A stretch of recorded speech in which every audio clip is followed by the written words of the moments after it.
Hey, what's good, guys? Today we're going to be talking about something I'm very, very excited to bring to light. So this is, of course, from our favorite subreddit, the exvegan subreddit, and, obviously our second favorite as well, the vegan subreddit. But in today's topic, somebody asked the brave question, what do you say to the vegans, that just tell you that you did it wrong? Which is a serious question because oftentimes when people have health complications on a vegan diet, it can never be because maybe their body just isn't designed the same way yours is, and they experience health complications. And a lot of the vegans will come out of the woodwork and say, well, you just did it wrong, that wasn't a vegan diet, you didn't do this, you didn't do that. But then they'll tell you, no, I took all my supplements, I went to a nutritionist, I talked to a dietitian, I did everything I was supposed to. And then they'll just basically call you a liar because, well, I'm fine, I've been vegan for 18 minutes and I'm totally healthy. That's the kind of shit that they'll say to you. And it's pretty tragic. It's not very encouraging, but I swear a lot of people in the vegan cult hate you more if you once were vegan and then stop being vegan versus people that never have been. I feel like ex-vegans are the major enemies of veganism because the truth is, they've experienced that side. They've been led into the cult, with open arms and daggers pointed at them, obviously. And then they escape and they leave and they tell everybody about their horrible experience, and they don't like that because it works against them. So yeah, a lot of people in this community consider ex-vegans to be treasonous traitors, even if they left for their own health issues. Obviously, that just makes them selfish, lacking empathy, and never actually caring about animals, according to them, not me. So we're going to be exploring this side of the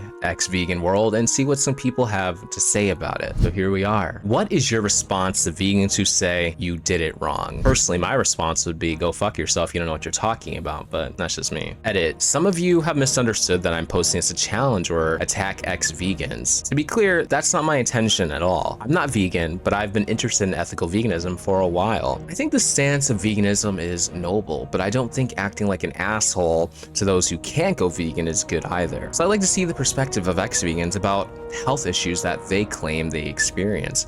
I'm assuming there isn't any scientific literature that claims a well-planned based diet isn't healthy for the general population. Actually, there is. There's a lot of literature out there that explains in great detail why a vegan diet isn't appropriate for everyone. But alas, this person is just lacking that information, and we can't fault them for that. Can't fault them for not knowing. That's okay. So probably only people with specific medical conditions can't eat a plant-based diet. How do you counter their arguments when they cite scientific literature? Do you have a specific medical condition? Dog, it has nothing to do with medical conditions and everything to just simply do with your biology. Somebody that can't pull vitamin A from beta carotenes doesn't have a medical condition. It's just their biology. Because, I burn calories much faster than your average person.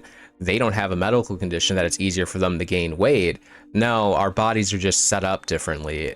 That's not what's happening here, but I guess the vegans must have brainwashed this person into thinking that. I'm not sure, but let's continue. Let's look at some of these responses. Oh, see, look, this person actually starts off strong here. There actually is scientific literature about a vegan diet not being healthy for most people. There was a study by the Academy of Nutrition Dietetics that was regularly cited by vegan documentaries, which stated that a vegan diet was healthy for humans at all stages of life, including childhood and pregnancy. In light of updated research, the Academy changed their stance earlier this year, now saying it's only suitable for non-pregnant, non-lactating adults, and even then, only under the guidance of a registered dietitian. Also, what's not explicitly written there by this person is they were also walking back veganism being healthy for children. When they said all stages of life, that included children, and they took that out and went into greater detail about, adults under certain circumstances, it can be nutritionally sufficient under the supervision of a dietitian, which is a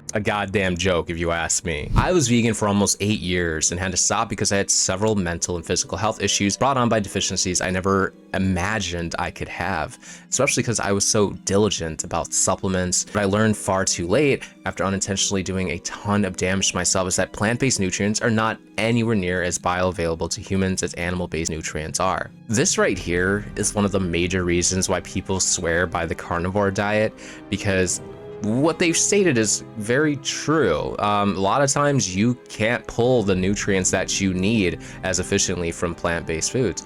Another great example of this is iron. The iron that you get from plants is different than the iron that you get from animal products, and the ones that you get from animal products, a lot easier for your body to use than the ones from plants. That's why people, they get on a carnivore diet and they feel amazing initially, you know, because they're actually getting a lot more nutrients, and plus a lot of them are also cutting out like processed junk, sugary beverages. You know, there's more to it than cutting out the plants, but that just is a common effect of people going from vegan to carnivore, which, you know, just like the steak and butter gal, that's what she did and why she swears by the carnivore diet. But we're going to get into greater detail on the carnivore diet and its health implications on top of the, you know, I feel great for X amount of years thing, but more on that in the future video. But if you're interested in hearing that, make sure you're subscribed so you don't miss out. We can only absorb a small percentage of nutrients in plant-based foods and supplements, especially on their own, as opposed to alongside animal products, as they actually help each other absorb. So even if you're ingesting 100 grams of insert nutrient per day, you're probably only actually absorbing about 30% of that compared to an upwards of 80 to 90% for animal-based nutrients. And I guarantee you the response to this by other vegans would just be, well, just take more supplements, which just isn't practical at all. Additionally, standard blood panels are not very accurate in determining deficiencies because they're only able to tell you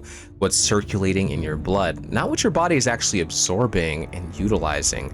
Since I actually didn't know this. Well, this person just said, I'm going to take it as fact, but I'm going to do my research on it later to confirm. But this is something that I actually wasn't aware of, that when it comes to actually, you know, checking your blood and seeing what nutrients are there, doesn't actually tell you which ones your body is actually absorbing and using, which was honestly the missing piece that I've been looking for a minute. Because it's like, how do doctors miss it is what I've always been confused about. I'm like, how do they miss deficiencies? Like, how could somebody have supposedly enough nutrients, you know, whatever to say it's iron, and they're not deficient, but they have these symptoms and stuff, iron deficiency, or their blood work says that they have enough B12, but they have the symptoms of somebody who's deficient in B12. And that's the mystery that tends to happen to people that are on a vegan diet, where it's like, yeah, I have everything I'm supposed to have, but I feel like shit. And it's because obviously their body's not absorbing and actually using them properly. But apparently, I guess that's not something you can easily measure what's actually being used, which I should have realized that sooner, because like I've been like thinking about it for a while. I'm like, how are they missing it? Like, how are they unable to see that certain nutrients aren't being absorbed and used? I'm like, shouldn't that be something that's easily measured? But apparently it's not. Since I was taking every vegan supplement under the sun, my blood tests always showed that everything was fine, when it absolutely was not. My ferritin was the only thing that was off, and it became so bad by the end, a 7, which is dangerously low, that I developed severe iron deficiency anemia, despite my actual iron level showing up as normal on my panels. Supplements create false positive results. I don't want to keep interrupting, so I'm going to hold my thoughts until I get to the end of this, and then we'll talk about that. I didn't have a specific medical condition prior to veganism, but it is possible that I have now developed an autoimmune disorder because of it.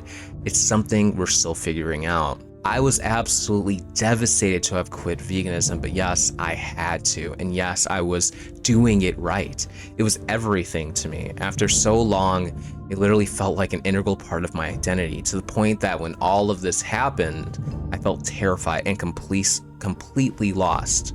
It's both insulting and offensive when current vegans insist that ex-vegans were just doing it wrong, or even more insulting, we're never really vegan. Yes, I was. You fucking tell him, original poster. Don't take that bullshit from nobody. I went vegan for ethical reasons. So that was the hardest part for me to wrap my head around. The ethical and humane treatment of animals is still extremely important to me. It always has been, and that will never change. The way I approach it now is by doing my absolute best to buy my products from ethical sources. I get my eggs from my boss, who has happy backyard chickens who are loved and well cared for. I only buy sustainable wild-caught fish, and only buy dairy and meat from small free-range grass-fed farms where the animals' lives are happy and fulfilling for them. The only exception I make is for the occasional restaurant meal with friends or family, where I may not be able to find out where the food came from. Shifting my focus to sincere gratitude for the animals has helped me enormously. Hey, real quick, guys. Shameless self-promotion incoming. If you enjoy this more storytelling style content, please be sure to check out Curlington Stories, where I do nothing but tell stories and give my opinions on them. And it's a whole variety of different types. So if you're interested in that, make sure you're subscribed. So I don't know how many of you actually care about, like, you know, the scientific facts and stuff. I got to remind you guys, my background is in physics and research. So of course, when things like this come up, I'm always going to be obsessed with the science and the facts. That's, if any of you guys were wondering, have been watching my videos for a while I always get so obsessive with that sort of stuff, that's why. That's what my background is in. That's the sort of thing I care about. I don't know if you guys do, but I do like to still share what I'm passionate about. And this sort of thing is so interesting to me, like to a deep level. Yeah, this really did, you know, fill a hole that I was a little bit perplexed by, which I already explained, you know, the depths of that hole. And it's nice to see. I'm gonna do further research to really confirm all of that, and it's gonna take some time, but I'll get there. And this is gonna go into my veganism debunking video, which I keep, you know, hinting at, so make sure you're subscribed. It's coming this month, I promise you. It's gonna be a banger, trust me. If you haven't seen any of my documentary style videos, I have two on this channel, actually, one about vegan teachers' downfall, one about Tosh Peterson's downfall. Then I have a couple documentary style videos on my main channel, The Curl King. You can go watch those and kind of get a taste of, you know, how this veganism debunking video is gonna look. Either way, this person really hit the nail on the head with this. Like, that's the issue. That is the issue when it comes to why some people perform well on a vegan diet while others don't. Now, again, some vegans might tell you, just take more supplements, just take more. If you aren't getting enough, even though your levels say you are, but you're not absorbing the amount that you actually need, just take more, which could potentially be a solution for some people, but it's not realistic, it's not practicable, and there's no way to track that. It's like, well, you know, if you need, say it's 100 milligrams of iron or whatever, I don't know what the actual numbers are, that shit's probably extremely off, it's just a mock number, okay, don't lose your shit on me. It's like 100, and you get 100, but your body's only absorbing 20 of that. Well, you got to take 5 times as much. Now you need to take 500, but you don't know that. And there really is no way without doing trial and error. And who wants to play trial and error with their fucking health and their body?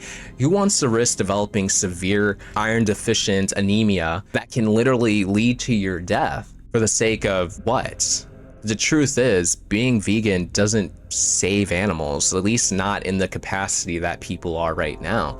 There would have to be a substantial increase of vegans all across the board for it to actually have a meaningful impact. What this person's doing is nice, and it's honestly probably just as impactful as being vegan. Now, yes, they're still consuming animals, but they're supporting more ethical practices. And ultimately, if your goal is to reduce animal suffering, then do it in the way that's most practicable, most practical, and healthiest and wise for yourself. You can't save the animals if you're dead. That's what vegans need to fucking encourage. Not everyone to be vegan. Stop that shit and start encouraging people to just participate in more ethical practice and stop shaming them, stop attacking them, stop coming after ex-vegans, stop saying, oh, it's so easy, it's the healthiest thing you can do. You're lying to people. This is not true. And a lot of these people that act like they have no health issues, they probably do, or they're probably not far away from it. A lot of vegans do ignore their health problems. They do, because the loons, and they really think it's a moral superiority thing. That's what they get hooked on. It's that hot drug dose of moral superiority that these people are just snorting like crazy, and they get so hooked on it, chasing that high constantly on these Reddit threads, attacking people viciously because they don't live up to their moral standards. They feel like gods compared to us carnists. Now, that I'm not saying that's all vegans. I'm not even saying that's most vegans, but that is a good chunk of the vegan community, at least on the internet. They are like that, and I've observed this in the vegan threads. Even people from the vegan threads that come over to the ex-vegan threads because they're so obsessed with veganism that they have to come and fight and challenge the ex-vegans. It's a whole war zone over here of people like this. And this person who we just, read from explains it beautifully in the most perfect way anybody could ever explain it. And they're absolutely correct. This is what people need to understand. I'm going to tell you guys now, there are way more comments to this. I'm not going to read them. I'm going to move on to the next topic. But in the future, if you guys want me to read more of these comments, if you find it entertaining, interesting to hear about, just let me know in the comments, and I'll try to do so if, there's a good amount of people that want that. But for now, let's move on. How to go about reintroducing animal products. I'm gonna tell you guys right now why this one is really important to talk about, because this one really affects children. It affects adults too that have been vegan for a long time, but it really affects children. At least with the adults, they get to choose to be vegan. That's their choice at the end of the day. But when it comes to the kids, they don't get to choose that.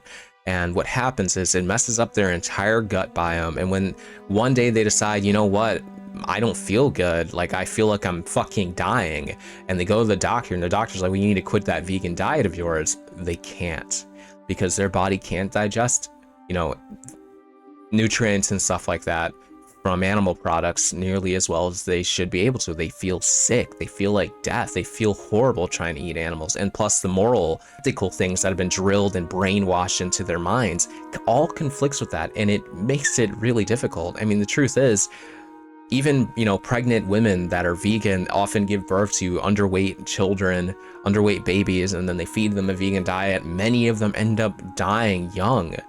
This has happened time and time again, and that's also something that I'm going to be exposing sometime soon. And it's a sad reality, because they get so hooked on this dogma that they're willing to sacrifice their own children's health and well-being for some dairy cows that they aren't even helping. But anyway, I've talked enough, let's get on. As the title states, I'm interested in eating more. For context, I've been vegetarian since I was 19 now, but this was due to my mom not being able to trick me into eating meat any longer. I think they meant to say not eating meat any longer, but I don't know. For some reason, my body seemed to reject meat without me even forming an opinion or preference towards it. For more context, I'm Turkish, so I've never ate or don't remember the taste of any cultural foods due to the use of animal products. On top of all this, I've just been an incredibly picky eater for almost no reason. As I grew up, my reasoning for not eating meat was that I can always envision a live animal. Most of the time, a scene of my grandparents' actual livestock comes to mind, and it would really irk me out. Other foods were mainly due to smells or textures or appearances, but I feel surprisingly ready to try some stuff as of this moment. Even as a self-proclaimed vegetarian, I haven't eaten eggs, cheese, beans, most standard vegetarian options in years. I've limited myself to a very carb-heavy and nutrition-lacking diet, and I think my OC plays a bit into it. But like I said, I feel ready to move on. As a matter of fact, I've literally not been eating much or with excitement for the past month and a half because I feel so bored with the things I do eat. Right now, I feel very called towards having eggs, like cooking them with some oil, and turkey. We'll break off some pieces with bread and finish it like that. And I've been thinking of trying chicken as well for the past few weeks. I don't think I can ever really get into the heavy meats, but I would like to expand my palate and eat more nutritious. My main question is, how do people go about doing this? I think my body would react well, but just mentally I'm worried an adverse reaction or thought will prevent me from actually trying. My family eats meat, but they're not avid lovers either, so they truly don't have much knowledge to share with me. Also, just to preface, my parents are not negligent or uncaring. My mom was never happy with my eating habits growing up and took me to countless doctors to question my growth and health. Everything always turned out fine post-puberty when I developed the bad habit of eating out of boredom and mindlessness. My only options were bland things like pasta, fries, or just junk food, which in turn resulted in some excess weight. I was never seriously in danger due to my diet, however. I want to point out that in case sometime someone tries to question why my parents never forced me to eat meat. So obviously this person's probably going to struggle when they do decide to eat some chicken or something like that. But I mean, one of the comments here is like, you know, start light. I feel like it's a pretty obvious response. It's you incorporate it very slowly, you know? If you're gonna eat some pasta with some spaghetti sauce, you know, put a couple tiny little pieces of chicken in there. Pieces that you probably won't even notice are there. You know, try that and just don't even think about it. Just eat it, you know? Like, and I know that's probably difficult if you've gone 15 years, the majority of your conscious life, never eating meat. It's gonna be a struggle, but it's obviously going to be something important to do for this person. Now, this person wasn't an example of somebody who was vegan and malnourished and was suffering because, you know, they were raised vegan. There's not a lot of stories like that exist as of right now, and the only reason for that is because the whole vegan fad is fairly new, and vegan children are also quite new, at least as publicly as this. Now, I did talk about a vegan child that went blind from a vegan diet, so it ain't that new, because that happened 23 years ago. So trust me, these stories exist, and I'm sure they are plentiful. And there's also going to be probably a lot more to come as these kids get older, assuming that they do, considering what's happening to them. But anyway, let me know what you guys think in the comment section below, and if you did enjoy this video, please feel free to hit the like and subscribe buttons. Till next time.